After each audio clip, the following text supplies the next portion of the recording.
Hey, welcome to or welcome back to my channel, Indie Author Jill. I'm Jill, and today we are looking at Through the Mist of Time by E.J. Lindell. It's kind of hard to see the name of the author down here, but it is there. So, this is a fantasy about Annika and Damien, and it's a dual POV, and it goes back and forth between Damien and Annika's point of view. Annika is half elf, half witch. Her mother was a witch with earth powers. Her dad was a elf with, I believe, air powers. And he was a king, and they ended up getting married, falling in love and getting married, and having Annika. So she's half elf, half witch. And there was a prophecy saying that there would be an elf witch child that had amazing powers, and there's an evil guy, Lord Blackwood, that wants to seek out Annika and her powers and use them to forward his own agenda. And Annika is betrothed to Damien when they're real young children, and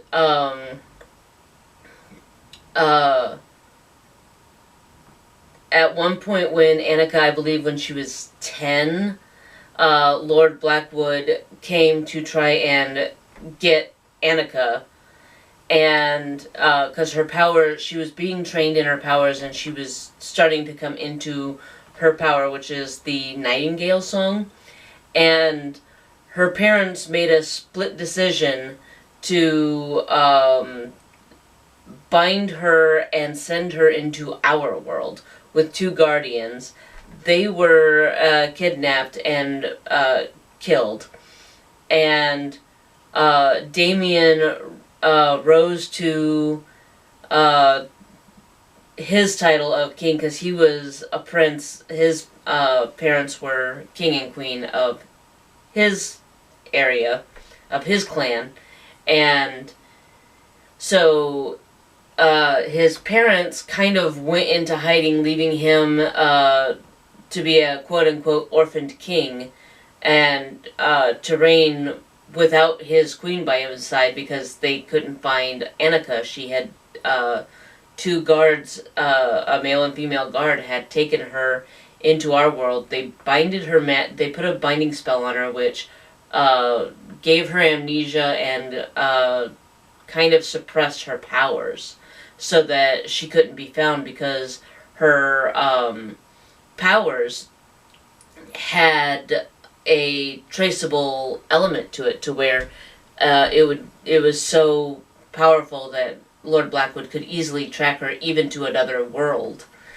And unbeknownst to them, Lord Blackwood was able to put a tracing spell on her just before she disappeared through the portal to our world. And so he knew she was in our world. He just couldn't really place where, because of the binding spell that suppressed her memories and her magic. So fast forward, at 22 years old, Annika is kind of feeling restless, and she's feeling this pull to places she wants to go and explore, and she feels a pull to a place called Scotland, which we know very well. And so she feels a pull to travel to Scotland, so she books a trip to Scotland, and she rents a cozy little cottage there. And what she doesn't know is she's being watched and followed by two different factions. She's being followed and tracked by assassins from Blackwood's team, but she's also being followed by Thalen, who is a right-hand man of Damien, who is the king that she was supposed to marry. And so Thalen kind of intercepts, is acting as an intercept to try and keep her safe from the assassins that are following her. And they set up a portal in a bookstore there in that town, knowing that despite the fact that she doesn't have her childhood memories or knowledge of her childhood powers, that she's still the same person. She still likes to read, she still likes to collect crystals and whatnot.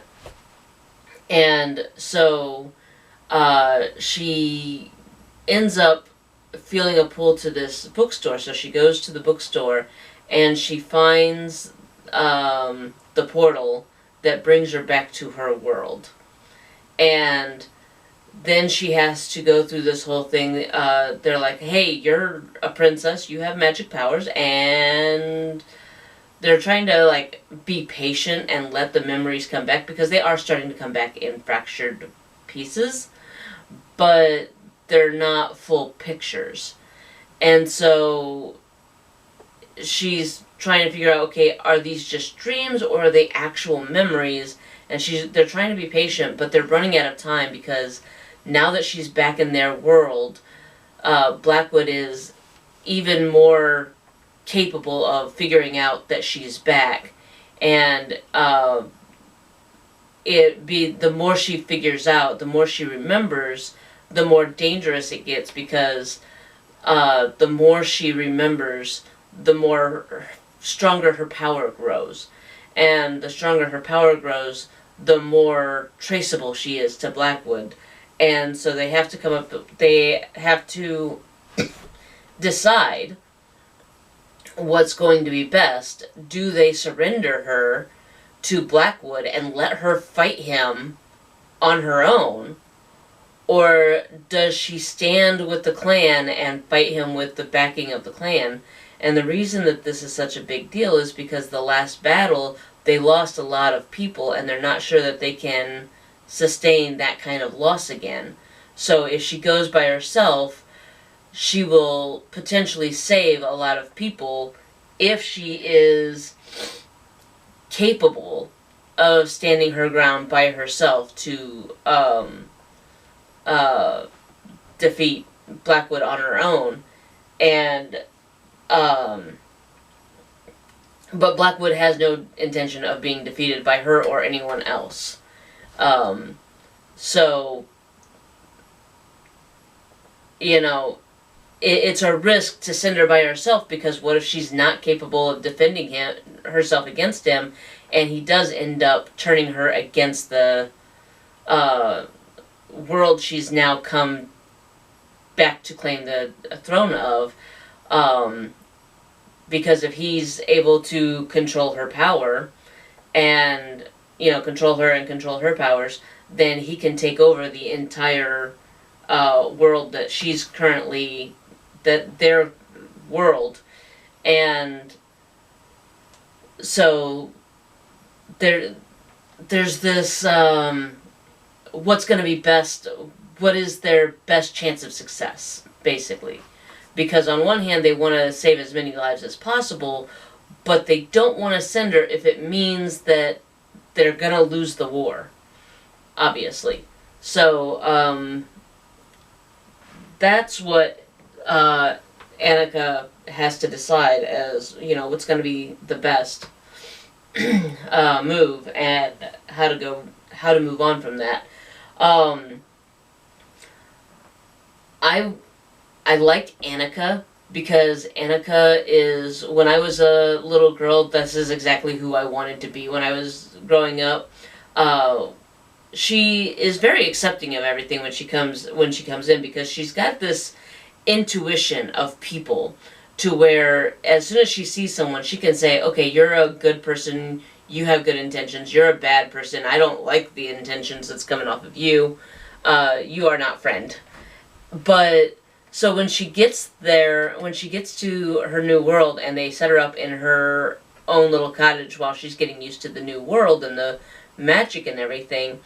Um, they Constance, her kind of guide, gives her a dress, and she's like, "This dress, here's a."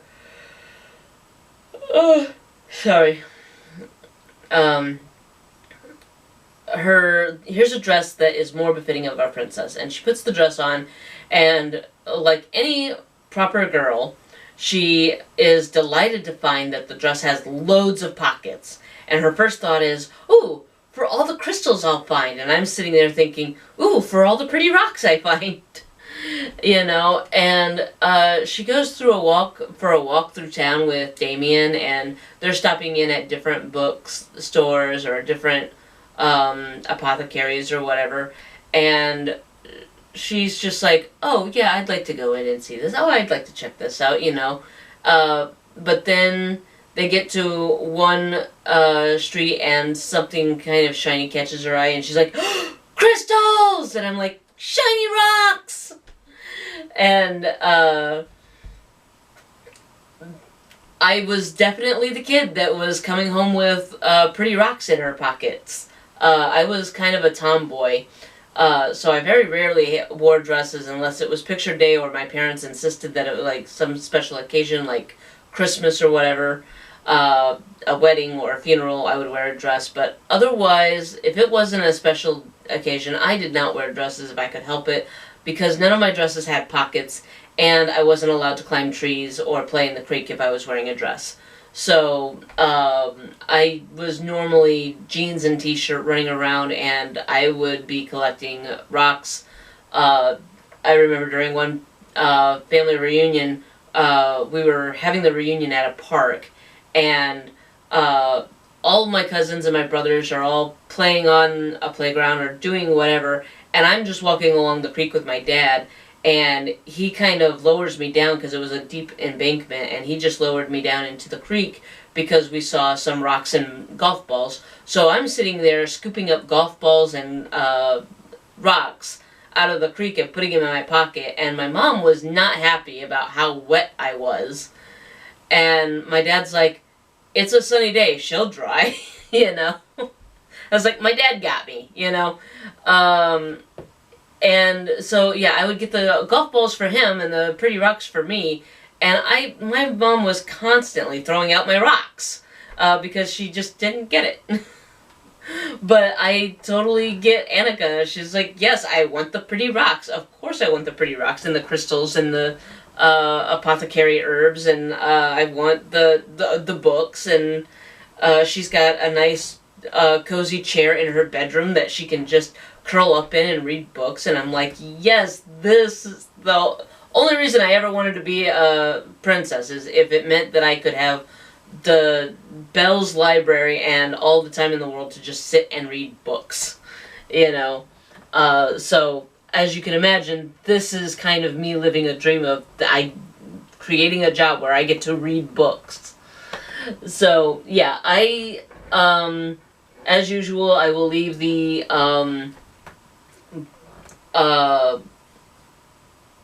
link to this book in the description.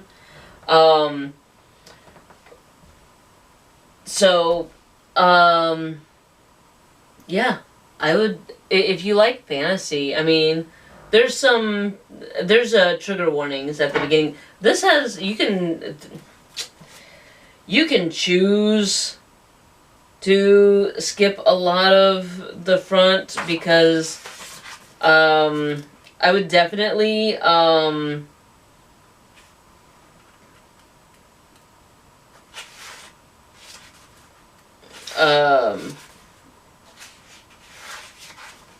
yeah, it's battles, sexual scenes, abuse, adult content, abduction, and threats. There's a map. But the front part, it tells you about the locations, the characters, a list of the witches, the Book of Sharglass, clans and houses,